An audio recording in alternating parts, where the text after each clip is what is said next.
Hi there. Hey, how's it going? Hey, I'm doing fine. How are you? I'm doing great, thanks. Anything interesting on your mind today?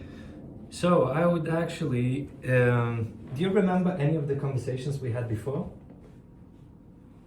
Absolutely. We've talked about your course projects, your office setup, and your goal to improve your financial situation. Is Mm-hmm. there something specific? Yep, that's right. So, today, um, today I feel like, today I wrote some invoices. I wrote up some invoices and I sent them to my clients for them to pay me. It's the beginning of the month. And for one of my clients, I feel like I'm being underpaid. Okay. And I'm getting a little bit angry, when I send my invoice. I'm doing way more work than, I get paid for. And I want to know, how do I deal with this situation? What exactly do I need to do to get rid of this situation? Should I just, drop the client? But it's part of my income. So how do I get out of this situation? Do I, risk it and bring it up with my client and maybe, risk losing the client? How should I approach this? It's understandable to feel frustrated if you feel underpaid. It's important to address this, especially since you're putting in more work than you're compensated for. You might consider having a candid conversation with your client about the value you provide and discussing an adjustment. Frame it as a way to ensure continued quality and dedication. If they value your work, they might be open to renegotiation. If not, you can evaluate if it's worth continuing or if it's time to seek other opportunities that align better with your worth. Would you like help on how to frame that conversation? Mm, I don't know. What were the options you said again? I didn't know if I resonated with any of them. Sure. Here's a summary. First, consider having a candid conversation with your client about your value and the discrepancy between your workload and payment. They might be open to renegotiation. If not, you could then assess whether it's worth continuing with them or seeking other opportunities that better match your worth. Does that resonate more? Yeah, I think the second option, the first option of having a conversation with them, not really my style. If I feel like they're not valuing me, I'm not gonna get into an argument with them. I can simply, it's easier for me to move on and, find someone who actually values what they do from the get-go, uh, rather than, my scope of work expanding and I'm doing more things that I was asked or that we negotiate at the beginning, simply because that's what's required, to move forward. And then my rates are still as previously. I think it would be an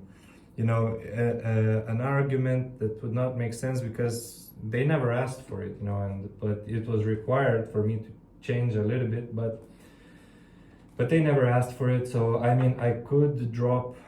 Uh, I could, drop my. I could basically drop my.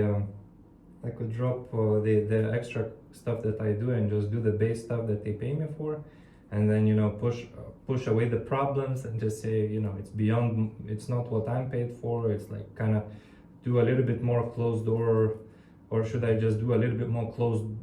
Close some of the doors. That they. Maybe I needed to open to move in this company, but maybe I should just go back to what they actually pay me for and just do what they pay me for and no extra, no nothing else. That's a valid approach. Focusing strictly on what you're paid for can set clear boundaries and highlight the value of the extra work you're doing. It might also prompt your client to recognize the additional effort and reconsider your compensation. It's important to communicate these changes clearly so there's no misunderstanding. How does that sound to you? Yeah, I think that one resonates a little bit more. If I go that route, where I'm negotiating, I'd probably do it like this, where I would simply go back a little bit on some stuff that I'm doing and tell them, that's not, if they pay me by the contract, then I should be doing things by the contract, and any deviation from the contract, that's, that I should be compensated for that. Yeah, I like this. I resonate with this way more, this idea. The quitting, yeah, I could quit, could change, but I like the company. I like what they're doing. I just feel at this specific situation where I feel underpaid for doing extra stuff. But I think it could be, wise to just simply, because they pay me by the contract, I do what the contract requires, no extra. And if it's extra, then we have to renegotiate the contract basically.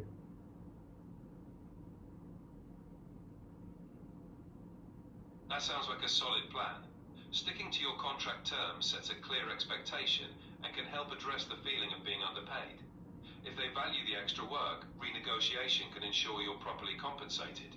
It's great that you like the company, and this approach might help you continue to enjoy working there. Let me know if you need any help framing that conversation. No, I can handle that. Okay, let's see what other problems that are. I'm building this community. I've ran some ads, but it seems like I'm not connecting really well, and my offer isn't connecting with anyone. It seems like nobody's really interested in the offer. So how do we approach that situation? It can be challenging when an offer doesn't immediately resonate. It might help to revisit your audience's needs and feedback. Sometimes small adjustments in messaging or presentation can make a big difference. Have you received any feedback from your ads? It could provide valuable insights for tweaking your approach. Not really. I just had 10 visitors come in, but nobody converted. I don't know, maybe I don't know for what reason. It's just maybe I don't have enough info for that, but yeah, I don't know what I should be doing right now. It can be tough when visitors don't convert. It might help to gather more data or feedback to see where improvements can be made. Are you tracking how visitors interact with your content? Sometimes even small tweaks can make a big difference.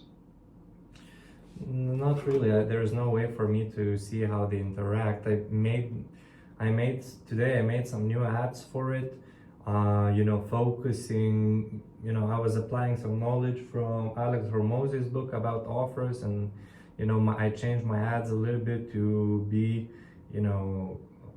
for different audiences. The ones who were unaware, I got a little bit clearer on the exact result that I offer, and the exact result that I offer, a little bit expanded my offer, and started some new ads that are focusing on unaware audiences and problem aware audiences, solution aware audiences, and then product aware audiences. So give it a go. I'm gonna give it a go for a few days. We'll see how that, what kind of feedback comes from that.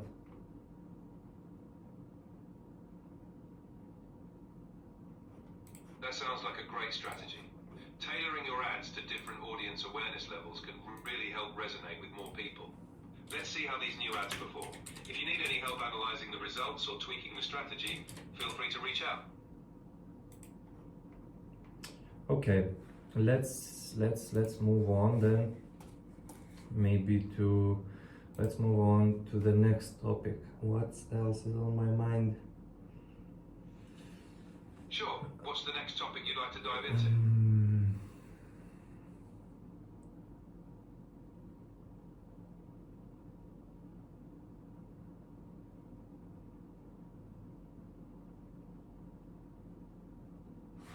Okay, let's dive into remember the conversation about purpose that we had? What's the meaning of purpose? Yes, we talked about finding meaning and motivation. Mm-hmm. Purpose can be seen as the driving force behind what you do, giving direction and fulfillment. It's about aligning your actions with what truly matters to you. Yeah. How are you feeling about it? Yeah, I resonated with that quite a lot, and I think it did clear up many things for me. First of all, I know what I value, right? What's important to me, what's meaningful to me, and I'm moving in that direction. I'm not able to move quite as fast as I would like to. You know, it feels like I'm a little bit like there is some kind of on the inside. I feel like there is a brake pedal. You know, as I'm ramping up my energy to move in that direction, which is purposeful to me. I feel that there is a part of me that's, or maybe multiple parts of me that are slamming the brakes and, causing me a lot of different emotions like fear, anxiety, you know. So I need to find a way to deal with those parts of me, that are slowing down my progress.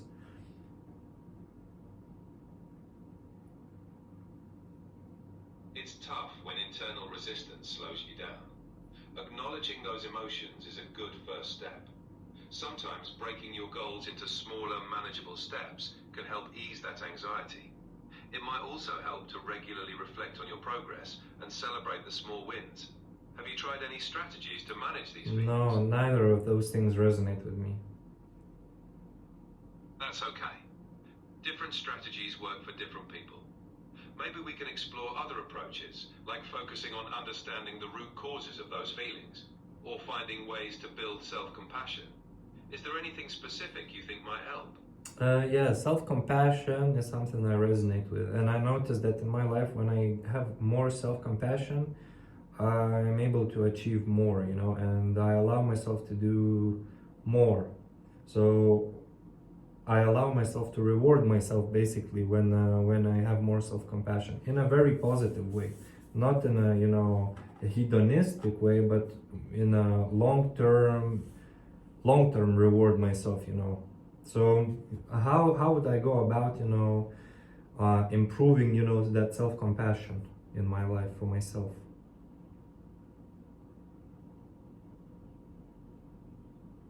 Improving self-compassion can be transformative. Start by being mindful of your inner dialogue.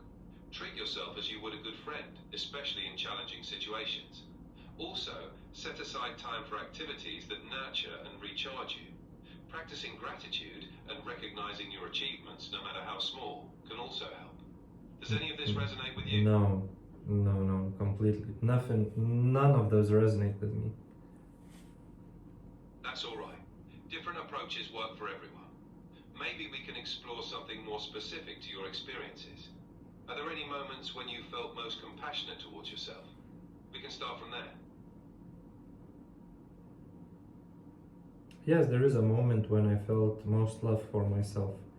It was when I went on a solo trip to Spain, into Malaga, and I spent there 10 days, and those 10 days were some of the best days in my life. I felt so much love for myself. I was excited, I felt wonder, and I was very happy. So that moment, when I did the solo travel, when I was 20, that was special. I felt a lot of love for myself then, for making that decision.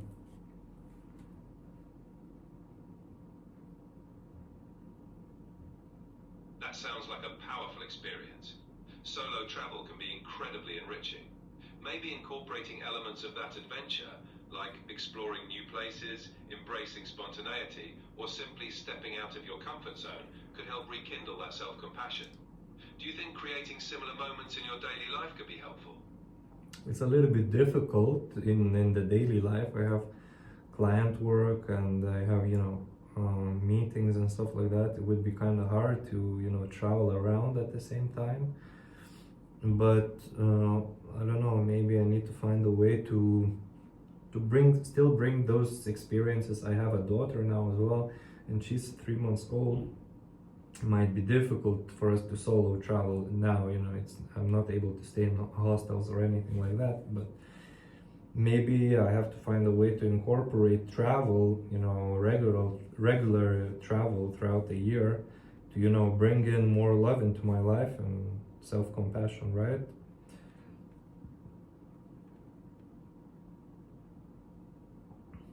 Balancing travel with family and work can be challenging, but even small trips or local explorations can bring that sense of wonder.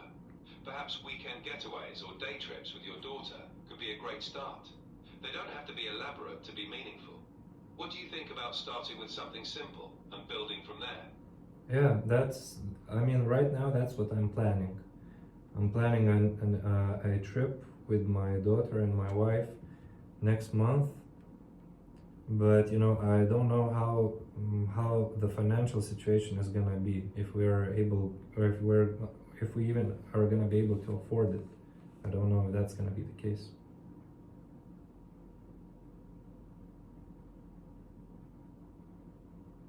It's great that you're planning this trip.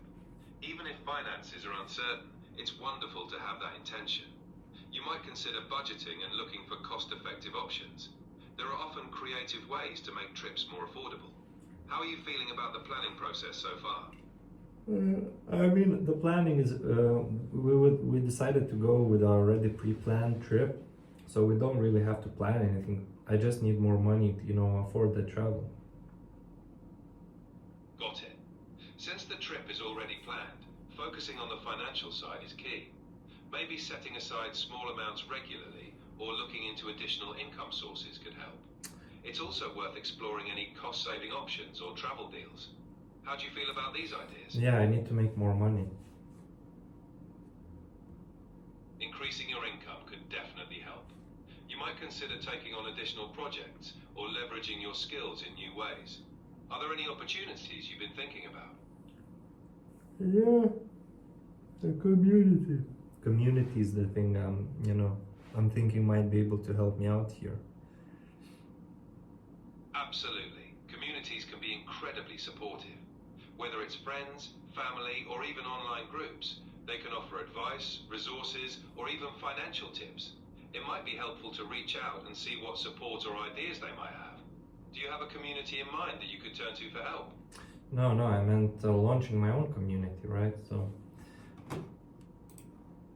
I see. Building your own community can be a great way to find support and share experiences.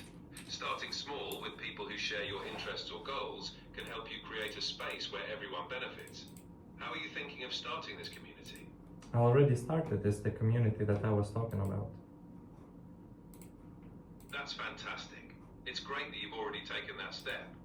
How's it going so far? Are you seeing the kind of engagement and support you were hoping for?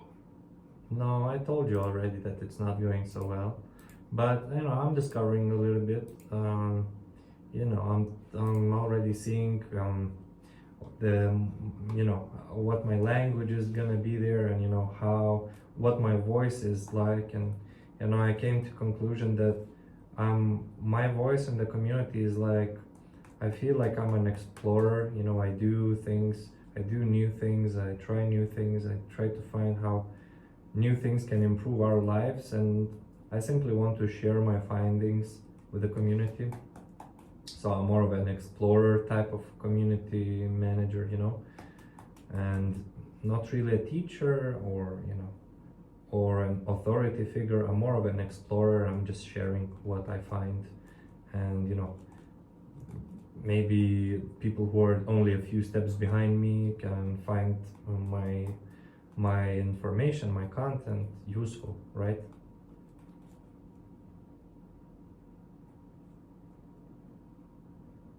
That's a great approach. Being an explorer and sharing your findings can be really inspiring for others. It's a unique way to build a community where everyone learns together. As you continue to explore and share, you'll likely attract people who appreciate that adventurous spirit. How do you feel about this direction for your community? Yeah, 100%. This is that direction. That's fantastic. Embracing that explorer mindset will really help your community grow. Keep sharing your discoveries, and you'll naturally attract those who resonate with your journey. If you ever need any support or ideas along the way, feel free to share. So if I'm exploring things, I'm learning things, what kind of topics I could talk about on Threads. I'm writing on Threads. What kind of topics, if I'm an explorer, what kind of topics I can share on Threads that might resonate with people who are also, adventurous.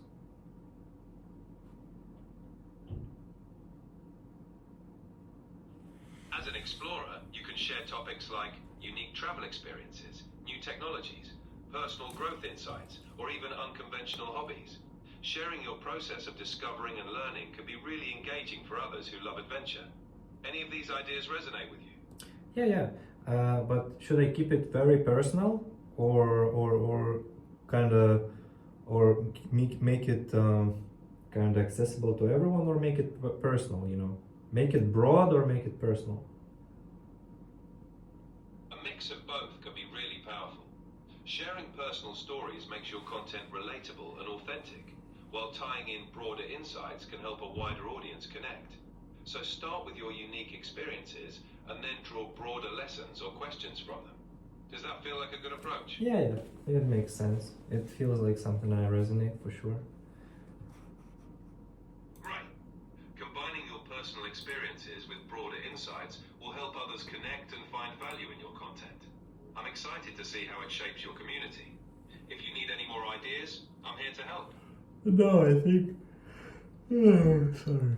Today it's a pretty clear day. I'm kind of on point right now. I know where I'm going. I know my purpose on this day. Some emotions with the client, but apart from that, everything's going smooth in the right direction. I'm getting closer to that trip. And, I'll find a way to make that money. To support my family to go on that trip. Do what's most important to me, which is have that flexibility and that freedom, and find a little bit more self-love out there in the world by traveling. So that's it. Thanks.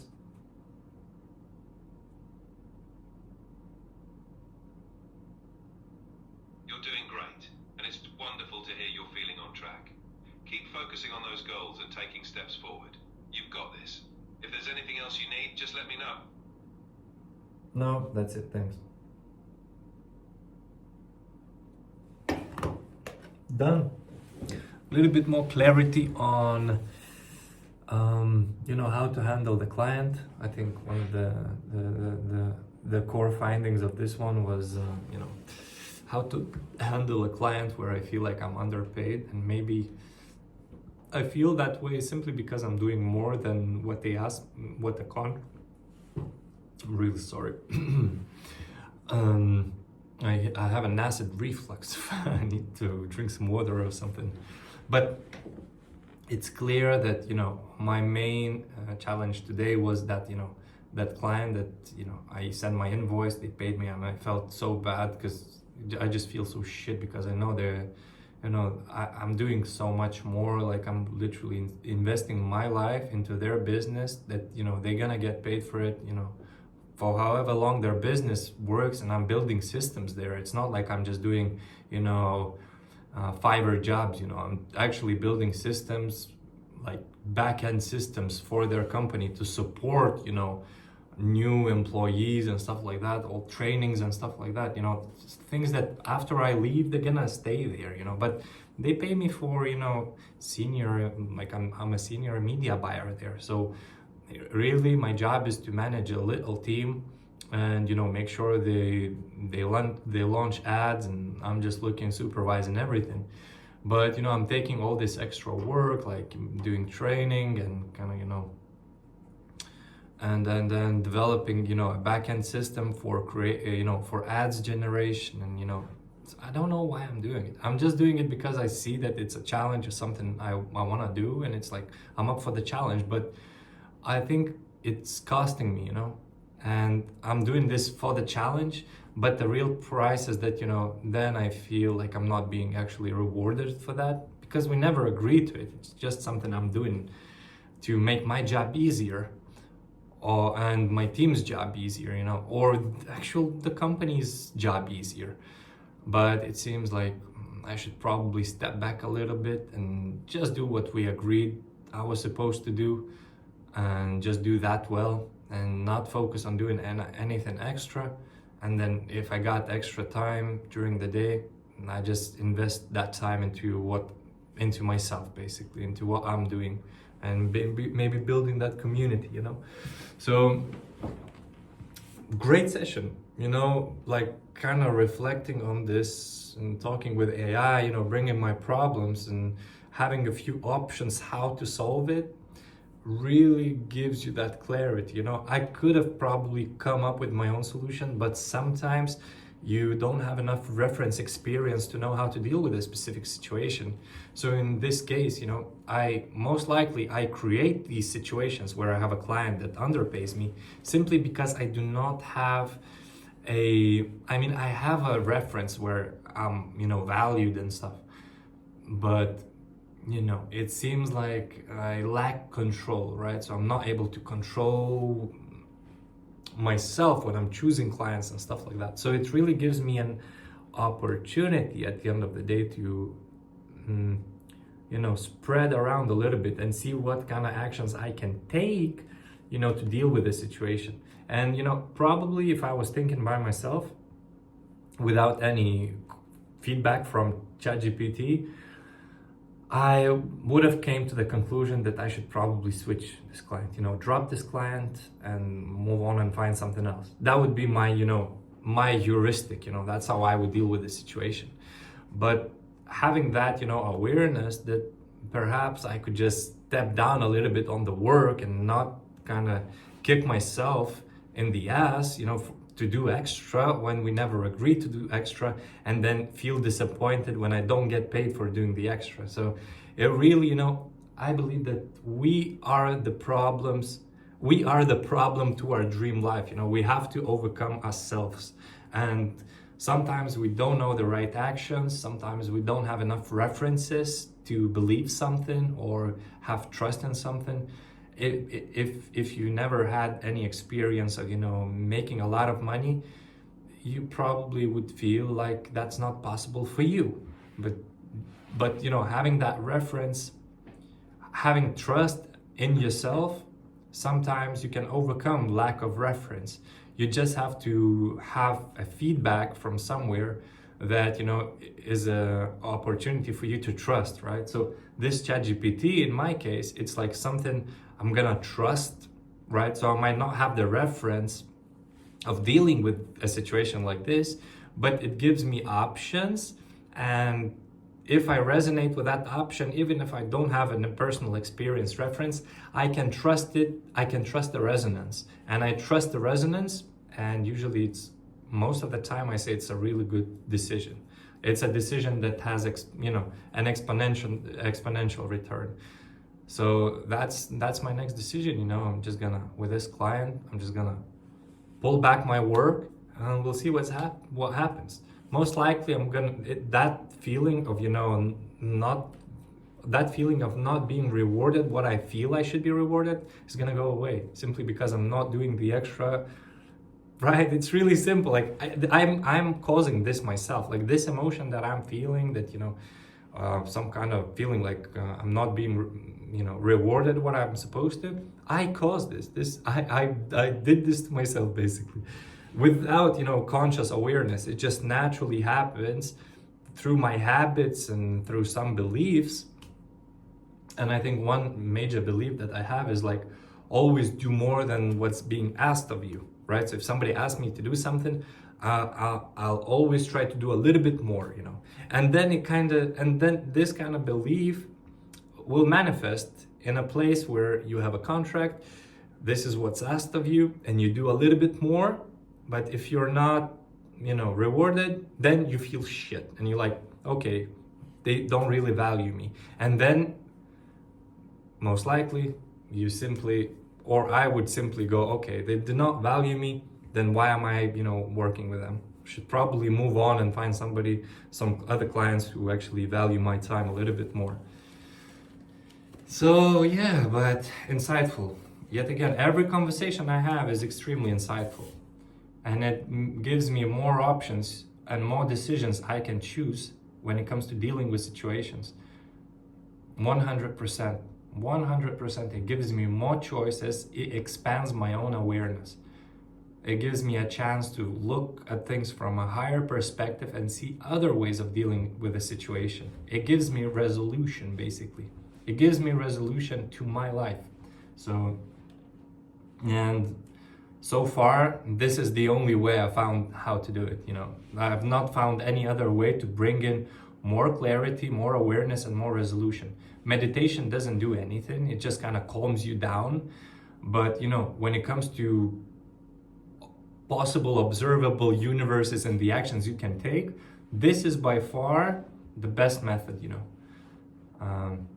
And I'm using it every single day. I'm doing it every single day, just clarifying, not allowing confusion to stack up. I never allow confusion to stack up, because when it starts stacking up, things get harder and harder, and you're more confused, and then it's harder to get out. You have to stop doing many things, you need to take a break. But if you're able to do it every day, then you're always on track, you know. Even throughout the day, you might slightly go off track, but by the end of the day, you do this conversation and you're back on the track again. So it's crucial. For my life, it's really crucial. And, you know, that's why I'm sharing this. I'm gonna show you. And that's it. So that's it. Thanks for watching. Bye.